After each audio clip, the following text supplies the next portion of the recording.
எல்லாம் வல்ல இறைவனின் பெயரால் தொடங்குகிறேன். வாங்க, ஒரு அற்புதமான வரலாற்று பயணத்துக்கு போகலாம்.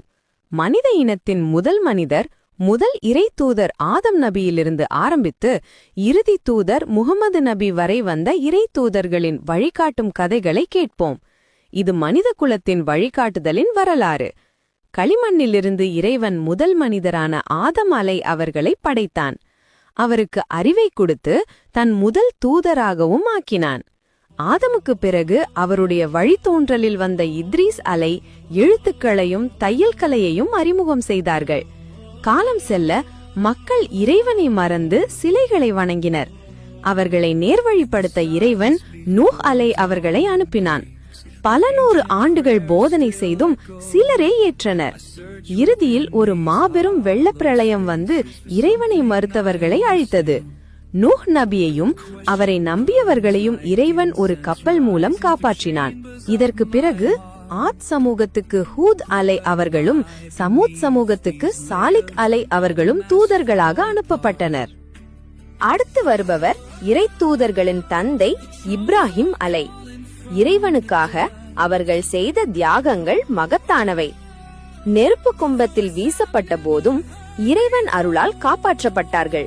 அவர்களுக்கு இஸ்ஹாக் இஸ்மாயில் என்ற இரு மகன்கள் பிறந்தனர். இறைவன் இப்ராஹிம் நபியின் விசுவாசத்தை சோதிக்க மகன் இஸ்மாயிலை பலியிடச் சொன்னான். அதற்கும் துணிந்தபோது இறைவன் ஒரு ஆட்டை இறக்கி இஸ்மாயிலுக்கு பதிலாக அதை பலியிடச் செய்தான். இந்த தியாகம்தான் பக்ரீத் பண்டிகையின் அடிப்படை. இப்ராஹிம் நபியின் சகோதரன் மகனான லூத் அவர்களும் ஒரு தூதர்தான். இஸ்மாயில் இஸ்ஹாக் இருவரும் இறை தூதர்கள்தான். இஸ்மாயில் அவர்களின் வழித்தோன்றலில்தான் இறுதி தூதர் முகமது நபி வந்தார்கள். இஸ்ஹாக் அவர்களின் மகன் யாக்கூப் அவர்களுக்கு இஸ்ராயில் என்றொரு பெயரும் உண்டு. யாக்கூப் நபிக்கு 12 மகன்கள். அவர்களில் ஒருவர் யூசுப் யூசுப் நபியின் கதை உணர்ச்சிகரமானது. சகோதரர்களின் பொறாமையால் கிணற்றில் தள்ளப்பட்டு எகிப்துக்கு அடிமையாக விற்கப்பட்டார். ஆனால் தன் பொறுமையாலும் இறை நம்பிக்கையாலும் எகிப்தின் மந்திரியாக உயர்ந்தார். இறுதியில் தன் சகோதரர்களை மன்னித்து குடும்பத்துடன் இணைந்தார். அவர்களுக்கு பிறகு மத்யன் வாசிகளுக்கு ஷுவைப் பொறுமையின் சிகரம் அய்யூப் வாக்குறுதியை காத்த துல்கிஃப்ல் ஆகியோரும் இறை தூதர்களாக வந்தனர். அடுத்து இஸ்ரவேல் சமூகத்துக்கு அனுப்பப்பட்ட மாபெரும் தூதர் மூசா. அவர்கள் காலத்தில் ஃபிர்அவுன் என்ற கொடுங்கோல் மன்னன் ஆட்சி செய்தான். இறைவன் மூசா நபிக்கு பல அற்புதங்களை கொடுத்தான். அவர்களின் கைத்தடி பாம்பாக மாறியது.